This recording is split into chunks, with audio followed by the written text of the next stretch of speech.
60 years ago, great thinkers both inside and outside medicine were already concerned that something was going horribly wrong with the profession. Medicine seemed to be performing new miracles that saved lives every day. But while the giants of that generation were busy inventing CPR, creating the first cures for cancer, and wiping out childhood diseases with vaccines, the American Medical Association convened its 1964 convention with two special guests. The topic? The patient as person. The first speaker, Rabbi Abraham Joshua Heschel, worried about the rise of a new disease. He called it spiritual malaria, a disease where doctors had become technicians with tremendous power, but no relationship with the people they were taking care of in the process. And the patients? They were little more than wondrous machines, not much different than the rest of the animal kingdom. The second speaker, Dr. William Carl Menninger, the renowned Kansas psychiatrist, made a suggestion for getting it back. Start your interview by finding out who the person is in front of you before you ask them what's wrong. What do they care about? Who are they close to? How do they find meaning in their lives? Menninger's field, psychiatry, is literally the medicine of the soul, but even his specialty has caught Heschel syndrome since then. The couch has given way to the chemistry lab, talking to transcranial magnetic stimulation. Even in psychiatry, it seems, there is no room for the soul. This week on Healing People, Not Patients, my guest is Shelley Karrel. She's a psychotherapist in Vancouver, British Columbia. And together, we're going to look at how to make space for spirituality in mental health care.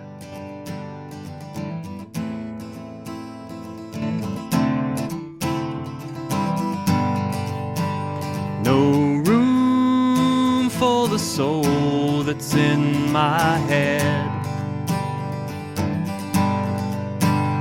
No room for the soul that's in my heart. When someone's sick, they're not just dealing with annoying symptoms. They're confronting some of life's biggest questions.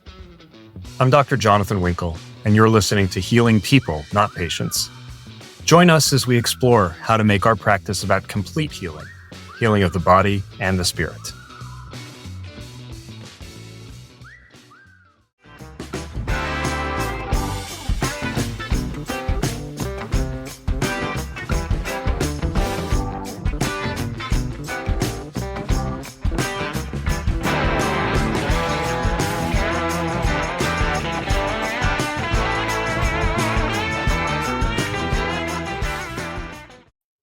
Welcome back to Healing People, Not Patients. I'm really pleased today to have with me Shelley Karrel. Shelley is a registered clinical counselor with a Master's of Counseling degree from the University of Seattle, as well as a Bachelor's of Business Administration from Acadia University. She's originally from the East Coast of Canada. She's been involved in coaching and counseling for the past 30 years and has been a student and facilitator of the Jewish character development practice called Mussar for the past 20 years. Shelley believes that working on character traits is one of our main purposes in life. And while she started out on the East Coast of Canada, she has progressed westward and is now in Vancouver, BC. And I'm really happy to have her with me in cyberspace. Shelley, how are you doing? I'm great. Thanks so much for inviting me. This is very exciting. Oh, anytime. So we met about a year and a half ago, and you were doing some really interesting work with people struggling with substance use disorder. And now I understand you're primarily in private practice and working on your PhD through Yorkville University. Tell me a little bit about what the doctorate is working on. My thesis specifically is on the barriers that clinicians face when they want to integrate spirituality in psychotherapy. Hmm. Yeah. So, Okay. So that's a perfect segue into what we're going to talk about tonight, because I'm really interested in knowing, as a person with a lot of spiritual and religious interest myself, and always looking for my own path through life that way, to know how my profession as a physician could be different if we made room for talking about spirituality. And in particular, in your part of the field, in mental health care, how could it be different if we made room for talking about spirituality, not only in session, but also as we're training, as we're learning our profession? And since you've been doing your doctoral work about those barriers, I'd like to hear a little bit about what those barriers are. so it's been very interesting. The studies that I have been using and that will make up my what is called the applied scholarship project. They talk about how a lot of clinicians are not trained specifically in how to talk to their, what I call clients, you call them patients, about spirituality. And so the question is, well, is it because they're not trained? What else is going on? And sometimes it's that they don't have their own sense of what spirituality means to them, so own spiritual awareness. There were like 4 or 5 major barriers. So not being trained, not having their own sense of spiritual awareness. But there's also the fear of crossing a boundary with a client because they don't know enough about that client's religion, or Mm. and then another big one is, the concern that it's not ethical, which actually flies in the face of ethical practice because in the American Counseling Association and the Canadian Counseling and Psychotherapy Association, it says very clearly that spirituality should be addressed as part of multicultural Mhm. counseling and practice. I feel like people are maybe afraid that if they ask a question in the wrong way, it's going to be offensive, right? Whether it contains an assumption about somebody's spiritual or religious practice or whether it contains their own biases. Are you getting that sense as you do your research? So bias has not come up a lot, although the fear of not being competent definitely has. Hmm. And so when you say they're afraid of going there because they don't know enough, like for instance, I'm Jewish, I don't know a whole lot about Muslim practice. But the approach is not so much that I need to know about other religions. It's more about how do we encourage the notion that spirituality is within each of us. And Hmm. so, what is the point of having a spiritual practice, a spiritual awareness? So, that's really the way I'm going at it within counseling when we're talking to other therapists. What does spirituality mean? What is the definition of spirituality? Yeah. I was also struck by what you said about some clinicians or many clinicians not having their own sense of spirituality. And so they're on ground that doesn't feel familiar to them. You missed the intro that I recorded, but I was talking about a very old article from 60 years ago, a talk that was given by William Carl Menninger, who was an American psychiatrist who had a very well known clinic in Kansas. And he was advising the assembled luminaries of the American Medical Association about how they could learn who the person in front of them was. Like my title says, healing people, not patients or clients for that matter. Um, Mhm. and part of it was to find out what their spiritual grounding was. You know, did they take inventory of their priorities periodically? Did they budget their time and attention, not their money, but their time and attention? And Mhm. what did religion and spirituality mean to them? What effect did it have on their lives? And he was advising physicians, psychiatrists in particular, to ask those questions of their patients, almost with the assumption that the physician had already figured it out for themselves. First of all, if we talk about medicine for a moment, it's get in and get out, figure out what we need to prescribe. It's very much a very more technical than it is. I remember a doctor went years ago. I would go in and he'd start by saying, "Tell me, how are you? How's your job? What's happening in your world, your relationship?" And was a person who we might call an old school doctor. But what a difference it makes. He Mhm. was a neurologist that then had transferred to a newer person who sat there the whole time typing as I answered things. And it was basically, how was I doing from a neurological perspective? So you're right. I think that's missing. And it's Mhm. that aspect of humanness that we have to get back to. Yeah. I think it's a terrible shame because that's the best part of my job. I saw somebody this morning who just became an American citizen 6 days ago, and they need a little bit of help in that regard in terms of some medical conditions that were interfering with them being able to complete that process. And I helped them. And so they were overjoyed. And that was the best thing I heard all day, not figuring out a diagnosis, but just hearing somebody's life milestone that made my day more than anything else. What is spirituality? Spirituality is connection, building community, building relationship. And like you, I read things all the time, and maybe it was something I was listening to, but relationship is where it's at. Mhm. It's like we're not meant to be alone in this world, but we need to have skills to be able to do that.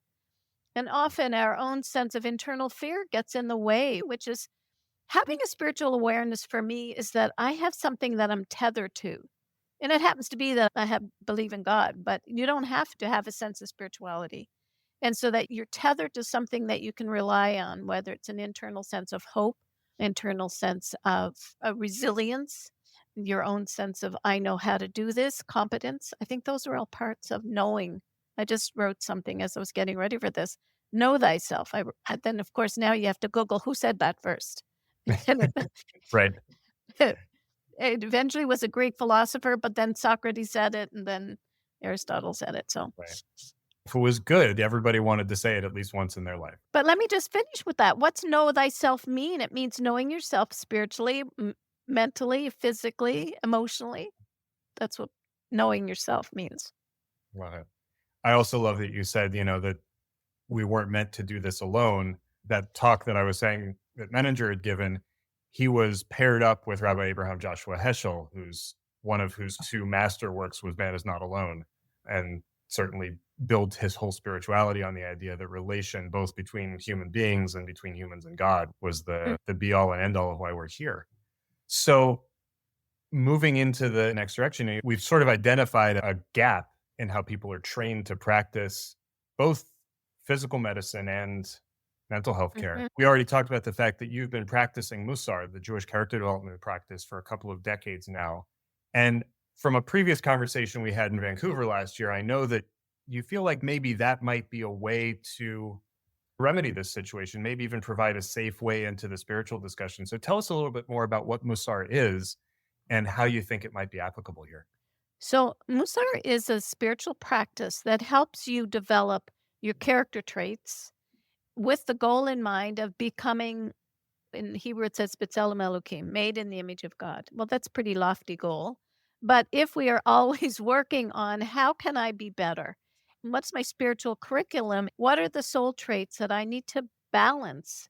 Mussar is about balance. So if I'm out of balance with anger or humility or patience, that means that the way I'm walking the world is not in alignment with my true self, which is to be balanced in those areas. And so having a spiritual curriculum helps us develop our purpose in life, which is to really transform ourselves to be better than we are now. Mm, Does that make sense? that's great. But you Oh, say a so spiritual curriculum, and it makes me think that there are exams in this curriculum and that they're mostly pop quizzes. here's the exam. The next time you are in the lineup to get groceries and somebody is counting change and you're like, I need to go because I've got to go pick up my kid. And you start to get really agitated and you might snap at what are you doing? Can't you do that later? That means you failed the test. It's I love that. I love it's that. like, how do we practice patience? And you had mentioned to me earlier about anger. These are our common themes that when we work on them, life gets better. That's Mhm. just the way it is. Life is smoother. We feel better, they feel better, whoever they is. I'm certain that you can give us some examples of pop quizzes and exams in our spiritual curriculum that happen in the clinic, whether it's in your therapy practice or in my primary care practice. I can give you an example of something that is very personal to me in terms of my own spiritual Mhm. development. I used to be really judgmental of somebody who I didn't think was working as hard as I was. And when I started to think about it, so what effect did that have? Well, I was very judgmental, like, where were they? Why weren't they working? Why weren't they at work? That's a big one. And secondly, I was putting myself in a higher place because I'm working so hard. And the result was I didn't even bother to build a relationship with that person. And so, right from the very beginning, what did I miss out on there by not building a relationship? And then I learned through the practice of Musar to be less judgmental. God is the judge. And so when I really practiced curiosity and I worked on it for a year, so now that is the first thing. And I'm able to use that example with other people now. What about being a little bit more curious instead of judgmental? It's so much nicer to be less agitated about stuff that you might quickly judge. And having that framework if it's not my job. And it just relieved me of a whole lot of anxiety or just irritation. And I think I've always been kind, but I think I have more of a sense of softness, I would say. That's really lovely. Okay. So, one of the things that we did have in common is that at least you've gone a lot farther with Musar than I have, but I did read sort of the foundational text that your teacher, Alan Marinis, wrote when he started down this road called Everyday Holiness. And he relates a story in there that's not one that he created. It's a famous story of one of the original Musar teachers where a group of his students are practicing Mussar by contemplating a slowly decomposing fish that's hanging from the ceiling of their yeshiva. And somebody goes up to the rabbi and confronts him and says, "Why are the students doing this?" And he turns to the person and says, "Does it work?" And so I asked you, does it work?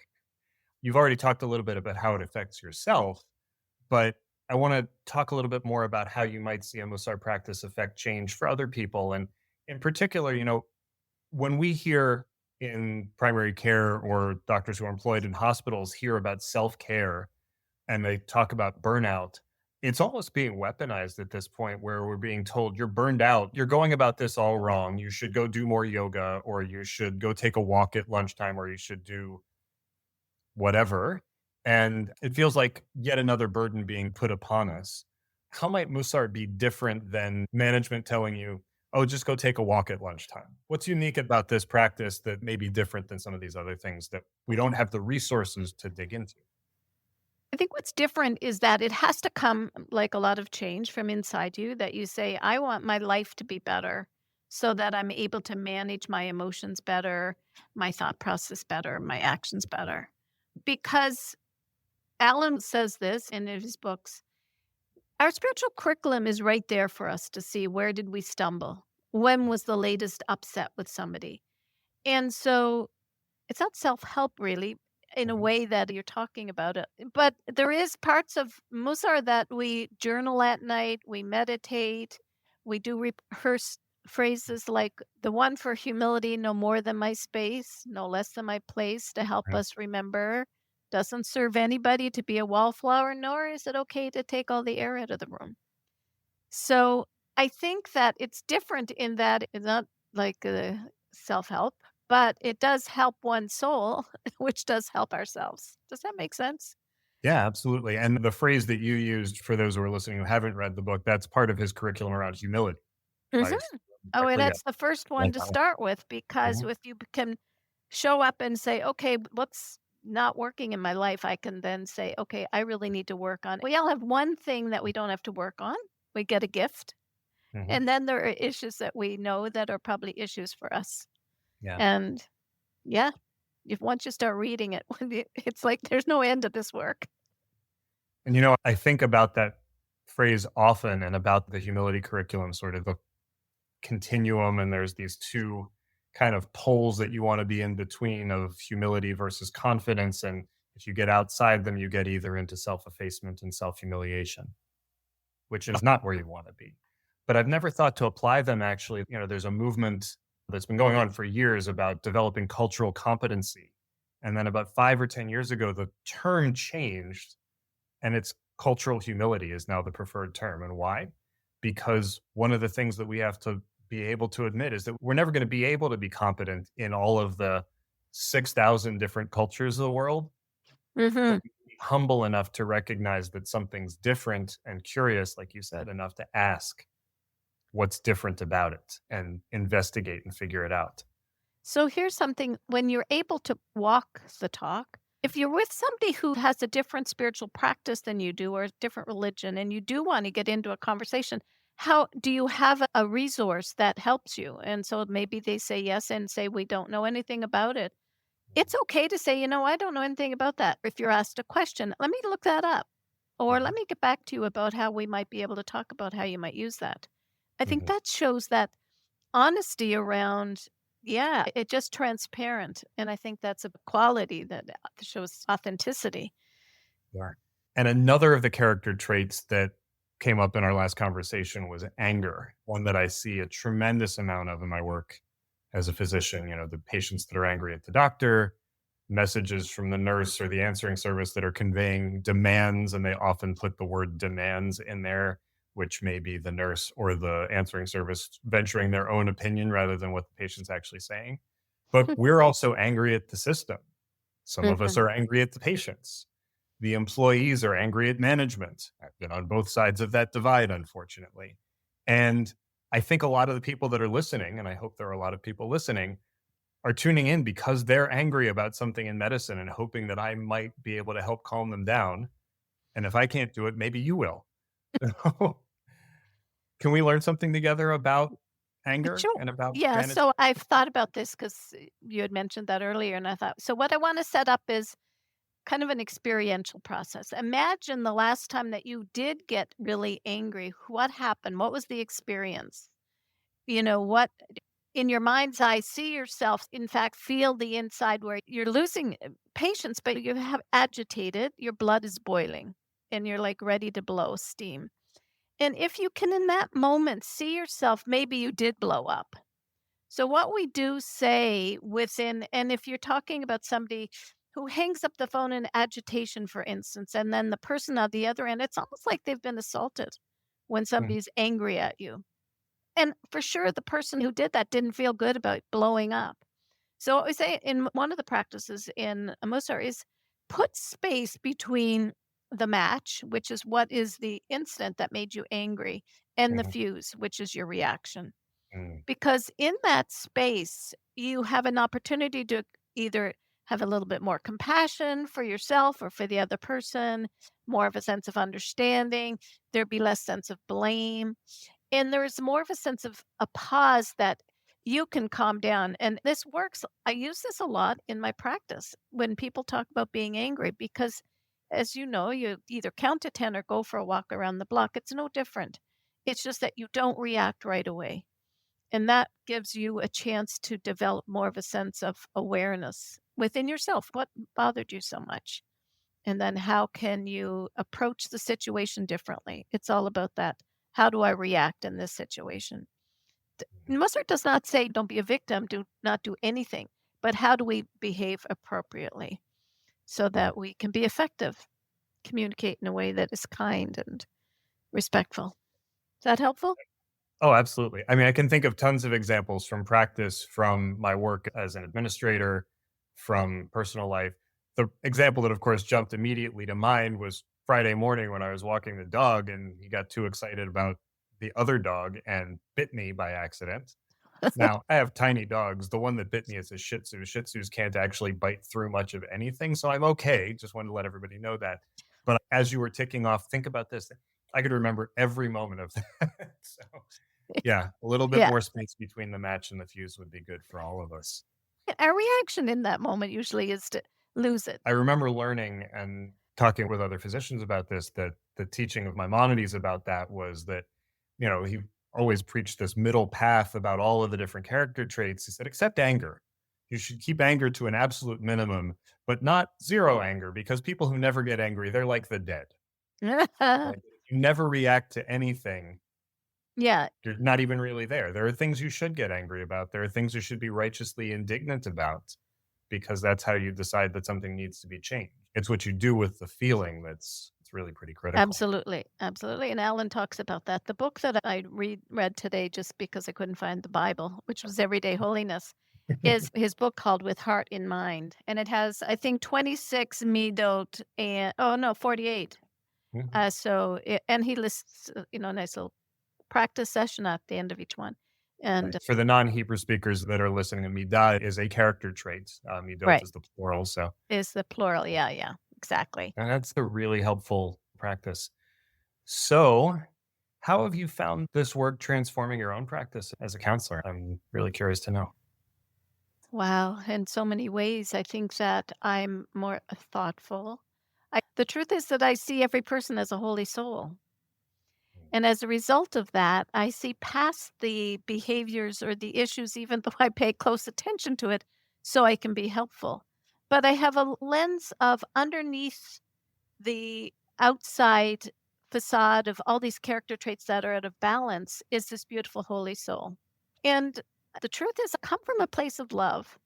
And when we come from a place of love and caring, you automatically see that other person as somebody that I don't ever say I want to help them, but I really like to facilitate their own inner wisdom Mhm. so that they're able to know themselves as a loving, holy soul. Yeah. I love that. I did an exercise with a group of students of mine the other night, and I hadn't thought of it as a Musar exercise, but I think it was. There's an article that came out about 11 years ago in one of the medical journals by a second year med student called The Second Sentence. And he talked about an attending that he was working with who made him redo his oral presentation of what was going on, that was very clinical, like, this is a 19-year-old man who presents with a rash, and this is what it looks like. He said, "Stop. I want to hear your second sentence." And he used the word love also. Why do you feel about him the way you just said you feel about your patients? And so when he started again, he gave the young man's demographics, and then he started talking about the artwork that had fallen out of his pocket and what he was doing, and that he was using that as a way to fight back against the very negative social determinants of health he was doing. So I sent the students off. I said, now go think of somebody in your life that you've had a difficult relationship with, partner up, and tell your partner a second sentence about that person. And Mhm. the couple of students who got to share at the end, we were running out of time. We're like, I've completely rethought how I feel about that person just as a result of doing that exercise. Yeah, And I that's think if you're beautiful. trying to sit in session with a challenging person, or trying to negotiate a plan over a surgery or a medication, or not a surgery and not a medication because they don't need it, with somebody who's really making you put your match too close to the fuse, this is a really great way of transforming that. It would have been great. I just wanna say that everybody has a spiritual curriculum, and the closer you get to working it, the better your life just happens to be. And it's a beautiful thing when you are in alignment with your soul's purpose, Good. I think. Okay. So, do you have anything of yours that we should be looking out for, either on social media or in print? And if not, if you want to share with us the names of the books from your teacher that we were talking about again. Sure. Well, Alan Murnis's books, he has a book coming out now called The Shabbat Effect, which Okay. is one of in his book, Everyday Holiness. I've been studying spirituality for as long as I can remember. So I have a library of teachers, thank God. But thanks to you, because we're doing this talk, I ended up writing a blog on my website. So if Oh, anybody wants to fantastic. read Where about can we find that? well, my website is carolcounseling.com, and it's under the blog called Your Spiritual Curriculum is Calling. Okay. And even if somebody's not in Canada and can't come to see you for Hey, counseling, we just take a look at what you have to write. sure. Fantastic. Thank Yeah. you so much for your time. You're so Oh, welcome. Cheryl, we will hopefully get a chance to talk again about Oh, something yeah. else. That would be Okay. great. Wonderful. Thank you. Bye bye.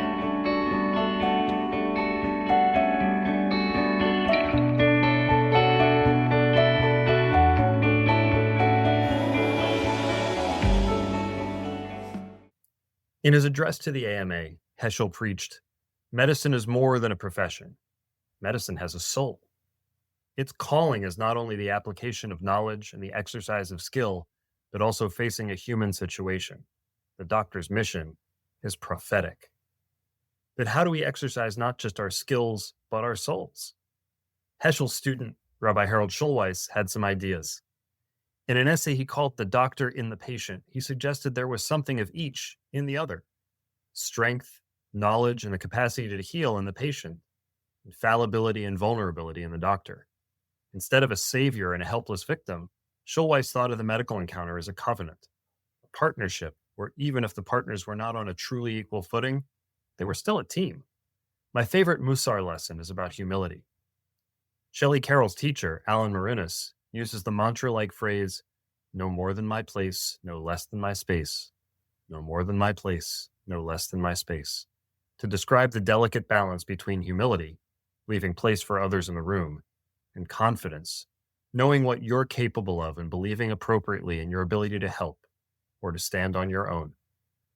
A mental health partnership works best when both parties can be humble about their limitations and confident that there's at least one small part that they can overcome together. The most practical example I've seen is a book I'm reading right now by my friends Abraham Nussbaum and Warren Kinghorn called Prescribing Together. We'll link to that in the show notes. Both Abraham and Warren are psychiatrists, but they don't just ask their patients whether they're taking medication.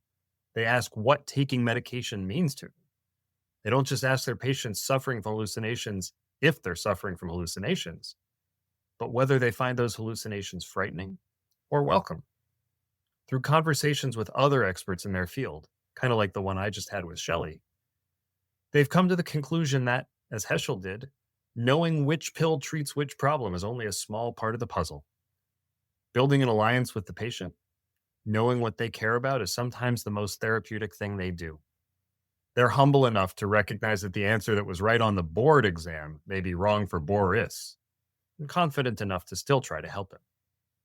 The most prominent symptoms of mental illness are profoundly spiritual, unremitting questions about whether I'm good enough, real considerations of whether I should live or die, feelings of being utterly overwhelmed or worry about whether God or a human loved one has abandoned me. The process of healing those who suffer with those symptoms ought to be just as rich with soul, asking questions like managers, how do you behave when the pressures of life fall heavily upon you? Or do you have the courage to go out and get help when you know you're in trouble? I wonder how we'd answer those questions as a profession if manager asked them of us. Why don't you keep listening next week and every week, and we'll answer them together? Thanks for joining us. Wishing everyone refuah shlema, a complete healing of body and spirit.